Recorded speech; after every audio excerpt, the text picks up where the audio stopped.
How you doing? This is Sean McVeigh with Sean's Outdoor Adventures, and I'm very excited to bring you the next installment in the map reading challenge as we journey toward the actual hunts. And this is an extremely important challenge.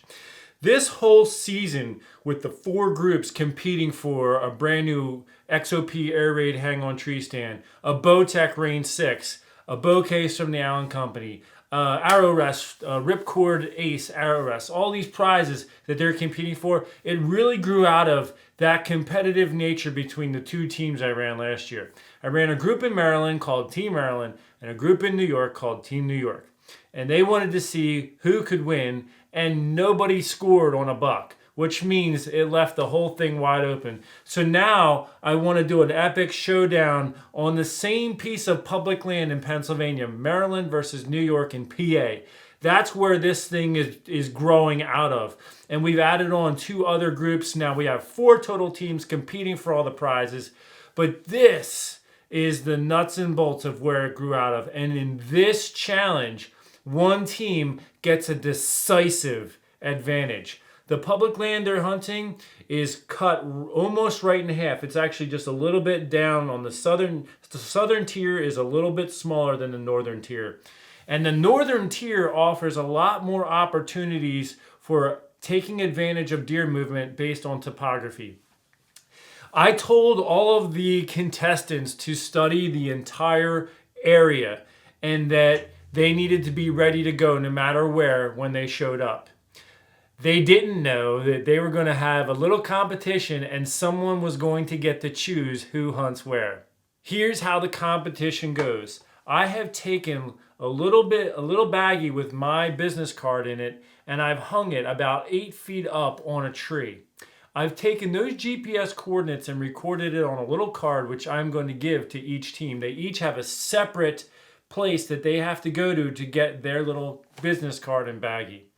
The first team to go retrieve it and bring it back is going to win. Now, I intentionally hung these about 8 feet off the ground because I wanted to promote teamwork. I wanted to see if they were going to hoist each other up to get those bags off the tree. However, we've been encountering so many rattlesnakes that it's dangerous out there. It's literally dangerous. And I even had one guy when we were scouting in Maryland almost step on a rattlesnake, and the rattlesnake never even rattled its rattles. When I was taking the team Young Bucks out on a brief scout before this, we took about 15 steps off the road and encountered a rattlesnake. There's like 3 purple flowers in that group of white ones. So this is no joke, folks. Because of that, I had to make a modification. There has to be someone with a snake stick out in front checking for snakes while the other person is reading the GPS guiding the way. So that's a little bit of background. Let's get into the footage from that actual day and see some stuff as it plays out. I have everybody lined up, so I'm just gonna roll into this real quick. The map reading challenge is going to a new level this year. Okay, it's not just Team New York versus Team Maryland in PA. It is now, there are 4 teams in this competition. Whoa. 4 teams, but let me talk to you about what the teams can win. So the team with the highest overall score is each gonna win an XOP hang-on tree stand. The team, everyone on the team that wins is getting a XOP. Oh, wow, that's awesome. So there's 3 stands going out. So, and let me say this, the overall winner, the person with the overall highest score, is going to win a brand new Bowtech of their choice. Oh. Yes. I might have to take that Yes. young fuck if he walks by. You're also going to win a list of prizes from the Allen Company. I had to get creative, and at the last minute, since Silvio never showed up, I had to have David be on Corey's team to be the snake checker. Now, Corey, being representing the New York Non-Typicals, he's the one who actually had to use the GPS to get them to the location. But David was there for security reasons. So now, here's an important thing. We're gonna have Lewis and Andrew on one team, Yes. you two on the other team, and we're gonna have a little contest right now. Arm wrestling? No. Get your GPSs out and fire them up. Does he Wait, want to what you on the boots other and stuff team? Me on? and you on one team and who's on the other? Yes. David, why don't you get, like, do you have boots? Because there's a lot of snakes around here, so put your, if you want to put long pants on, you're welcome to do that, or at least boots. Yeah, cover up those. Because we're gonna have a little kind of a trek through the field over here. Alright, so it's almost 10 o'clock. Eric and I are hiding out, waiting for the other team to get here. We're gonna see which one of them can get to the maps. I think they are first. So let's see if we can't stay quiet and unseen. Let's see how they do. Here's how this is gonna work. We're gonna have one guy who's gonna be the snake stick guy. So David, you can be the snake stick guy on your team. And one guy is GPS guy. What I'm holding in my hands is GPS coordinates. And at the end of these GPS coordinates is a Ziploc bag with this business card in it, okay? And you need to get that bag. There's also a piece of reflector tape holding it to a tree. So you're looking for this in a Ziploc bag on a tree, and I will help you by saying that this Ziploc bag is on the opposite side of the tree from where you're going to be coming from, okay? So you're actually gonna pass the tree and look back, okay? And you're gonna get this Ziploc bag and you're gonna bring it back here, and the first team back here wins this race. Now, I have the GPS coordinates in the three major ways that they are written out. So no matter what settings your GPS is on, if you pick the right one, you should be able to put it in. Corey, Andrew. Yeah. Let's go. On your mark, get set, go! Plug it in first. Run like Hit the horn. crazy. Yeah, you're gonna have to get it plugged in. Oh, I was like, That's just him. Remember, I have Team Young Bucks out in the weeds waiting for these guys to come out so they can video them trying to find their little card. And the signal was we were going to blow the horn to let them know that the race was on. Well, watch David's reaction to the horn blowing, and he's kind of like, what? Yeah, you're going to have to get it plugged in. oh, I was like, That's just him. What's that, Andrew?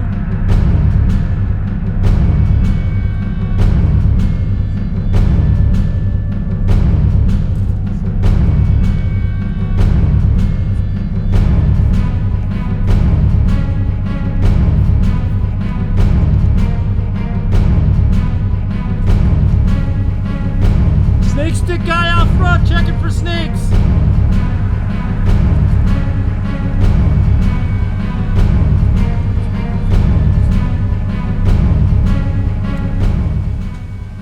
Corey's off to a really good start here, and I think, okay, he's got it in the bag. But all of a sudden, as he gets about halfway across the field, he begins to veer left, which is not the direction he needs to go. He essentially needed to go straight. And Lewis and Andrew, I thought they were finally getting going here, and I figured, okay, the guys out in the weeds are going to take over the videoing as these guys get close, so I'll just turn off my camera for now. As soon as I did that, Lewis and Andrew stopped dead in their tracks, turned around, and ran past me in the exact opposite direction. I'm like, oh no! So now I'm thinking, oh my goodness, where did those guys go? This suddenly became not such a good idea. I figured, hey, we're using GPS. It's like a geocaching example here where they just go out, put the GPS coordinates in, and find the point. Whew, this was not working out too well. And remember, this whole challenge is based on map reading. Oh boy, what do we got ourselves into here? So we're gonna use this as a teaching moment here. David's out in front. He's supposed to be checking for snakes, but he's not even looking at the ground. He's just looking all around like this. I guess he was looking for the little card, but if you remember, I said you have to run past a tree and look back. He's just kind of looking everywhere. And you gotta either watch the ground or take the stick and bang the ground in front of you constantly as you're going. You want, if anything is gonna strike at something, if a snake is, you want it to strike at the stick and not at your leg. So you're constantly making a ruckus with the stick out in front of you, hitting the ground if you're not looking at the ground. John, from the Team Men of Faith, when we were doing the Maryland Scout, he literally almost stepped on a giant rattlesnake, and that snake never even rattled. Whoa. Oh, it is a rattlesnake. Unbelievable. Dude, I'm so glad that you saw that. I wouldn't have saw that. I was looking for it and I still couldn't. Actually, yeah. Yeah, I do. That is insane. You have to really be careful, and you can't play around with rattlesnakes because it can kill you.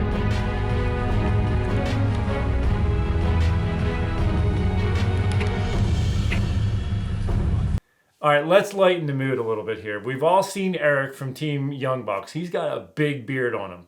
Lewis and Andrew, clean-shaven guys. So David, as he's running through ahead of Corey, looking for their card, he looks over and actually sees Eric, and he thinks it's Lewis or Andrew or something. He's like, did you guys already find yours? And then he realizes, like, wait a second, this person's filming me. Maybe I'm not supposed to see him. Check this footage out. Did you guys find yours? Or wait, who is that? Another thing that's a little bit humorous here is the tree they're actually looking for is right there. And they're kind of wandering around in the wrong direction. So I actually had to walk across the field and point at the tree and said, you guys might want to look over that way, because I didn't want this thing to drag on all day. And you know what's funny is when I was setting these up, I'm like, oh man, I'm making this way too easy. All they had to do was march straight across this field like 120 yards and turn around and look on the tree right there. The tree all by itself, nothing else around it, and there was the card. But apparently it wasn't as easy as I thought.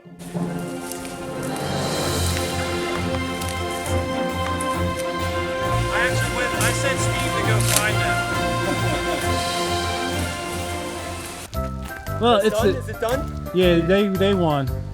Well, you know, we forgot the decimal point. Lewis and I were kind of hungry, so we stopped for a nice healthy lunch. Come on over here, everybody.